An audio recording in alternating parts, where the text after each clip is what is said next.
Hi guys, my name is Matt and I will be doing my presentation on Dr. Carl Rogers. Rogers was born in 1902 to a very religious family in Chicago, Illinois. In school, Rogers was a great student.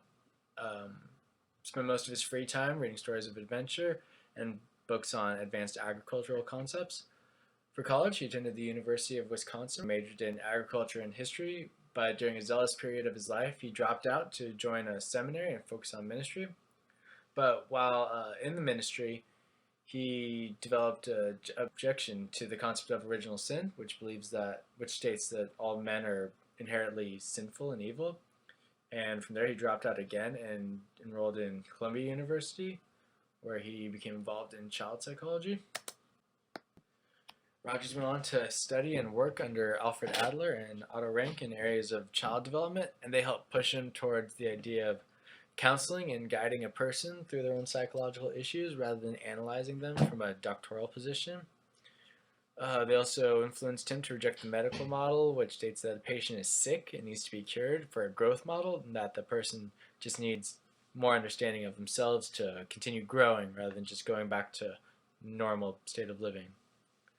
Besides that, he became the president of the APA in 1947. Rogers was one of the original humanistic psychologists, and what humanistic psychology is psychology that places an emphasis on feeling and being aware of yourself in the present rather than focusing on past or future events. It also promoted creativity, intentionalism, free choice, and being just aware of your full self. But the main purpose of it or the main focus was that no one understands the client or the person better than that client or person, and the goal of therapy was to guide that client to better understanding of themselves in order to solve their own psychological issues, because they had the answers and they just had to be guided to them. Rogers also believed in phenomenology, which is another humanistic principle. It's being aware of one's own reality and that it's different from the rest of the world and other realities. And Rogers' most important and influential contributions was his development of client-centered therapy, where he just attempted to create optimal conditions that would promote the most personality growth for a client.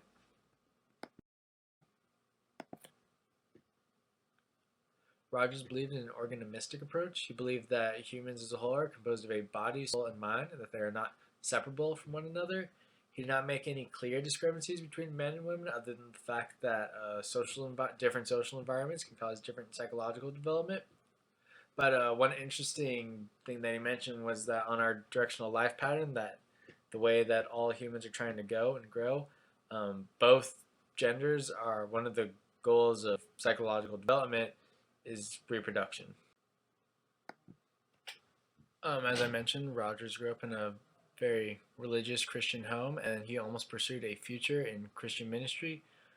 But he eventually discovered his opposition to the idea that people are inherently bad or evil, and this helped him develop his own concept of self-actualization, which involves a person fully understanding and becoming the best version of themselves. And what this shows is that he believed that people are inherently good and worth encouraging, and that their natural personalities are worth growing and encouraging, and that they're not inherently bad or evil. The goal of ultimate personality development is self-actualization, which is the concept that a person's view of themselves and their ideal selves are in congruence with one another, but no one ever actually reaches 100% self-actualization, because there's always going to be some discongruence and difference between maybe how you view yourself or the person you want to be. And the steps client-centered therapy, the part of the environments they wanted to create to promote this development, was unconditional positive regard and acceptance from others and from the therapist, just to completely accept a person for who they are. Second one was accurate empathy and congruent genuineness from the therapist. So honesty, not coddling them or leading them on, just being honest with them. And then positive self-regard, which comes from the client and just increasing their own self-worth. Infancy and adolescence was extremely crucial part of self-actualization. This is the part where a person's self-worth was determined, and if a child is given unconditional positive regard from their parents when they're younger, then their self-worth is more likely to be higher. Because if the parents accept that kid regardless of what they do because of who they are, then they're more likely to take risk and try new things. Whereas with conditioned positive regard, where they're only accepted on uh, actions and behaviors, they're less likely to try new things that they may be bad at. Rogers believed that changes in personality occur on the path to self actualization, and that someone in the beginning stages of self actualization that needed to change are typically they have a fearful view of the world. They define themselves by past experiences and kind of almost objectify themselves in that way. They're also just uncertain of themselves and their future and the rest of the world around them. But a person who makes a successful change in personality should be more spontaneous and be more consciousness of immediate feelings and not focus so much on past actions to define themselves. They should also be open to new experiences. And so Rogers' most notable contribution was his client-centered therapy. This is what separated from other psychologists, therapists, because in these sessions he puts himself out there as a human with another human, not as much a doctor analyzing a patient, and he just wanted to help promote growth and self-understanding. Rogers' upbringing in a Christian household definitely influenced some of his theories. His opposition to original sin helped him to believe that natural human personality is something worth encouraging and growing. Another part of his upbringing that was important was his interest in agriculture and the belief that things grow. He recounts a story in one of his books of potatoes that he was growing in his family basement.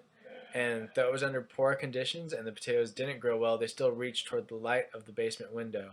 And that implies everything is attempting to grow, you just have to provide the right conditions, similar to the ones he provided in his client. For Rogers' analysis of myself, I would probably be in the early stages of personality change, mainly because I'm pretty far away from self-actualization. My ideal self and who I see myself as now are pretty separate and different. Um, I definitely focus on past actions and past mistakes more than I do on immediate feelings and stuff like that. And I might not have enough self worth for how much Rogers determined was necessary for self actualization. And even though I consider myself to be open to others, as was one of the traits of someone who was uh, fully functioning, I would not consider myself a spontaneous person, which Rogers states is part of proper development. So I chose to compare Rogers to Freud because of how influential Freud is. They differed on a lot of things. Freud was the original analytical doctor, where Rogers was the humanistic approach and chose to counsel and guide clients rather than analyze them. Rogers also believed that humans were conscious and aware of the actions that they did, and they didn't just act because of instinct or social context, as Freud would believe. Rogers did, however, agree with Freud that neurotic behaviors will be used by a client to defend their sense of self if they feel that it's being attacked or threatened. Rogers shared a lot of similarities with Adler because he was basically one of his teachers. Um, One of the things Adler taught Rogers was to be direct in therapy, not ask questions with like supposedly deeper meaning, but just to be honest and straightforward. They were both supporters of phenomenology and the organistic approach, but Rogers did put more emphasis on self-regard than did Adler, so he believed that a person does have to have a high regard of themselves in order to be to properly psychologically develop. I chose Rogers because I really appreciate the humanistic approach and the idea that people have the answers to most of their problems inside them, and that most of the time they just may need some guidance and counseling to get to it. I also thought it was really admirable how he invested himself in patience and formed interpersonal relationships, which is hard to do with anybody. And I mean, imagine how hard it'd be to do with patience. I also chose him because of his experience with religion. I felt it similar to my own. I grew up in a very Christian religious family and I fell away from it for pretty similar reasons. And overall, I think he was just a great guy and just trying to help others understand themselves and help people understand personality and human nature in general. And my quote from him says, in my early professional years, I was asking the question, how can I treat or cure or change this person? Now, I would phrase the question in this way: how can I provide a relationship with this person, which this person may use for his own personal growth? All right, thank you guys for listening, and I look forward to listening to yours.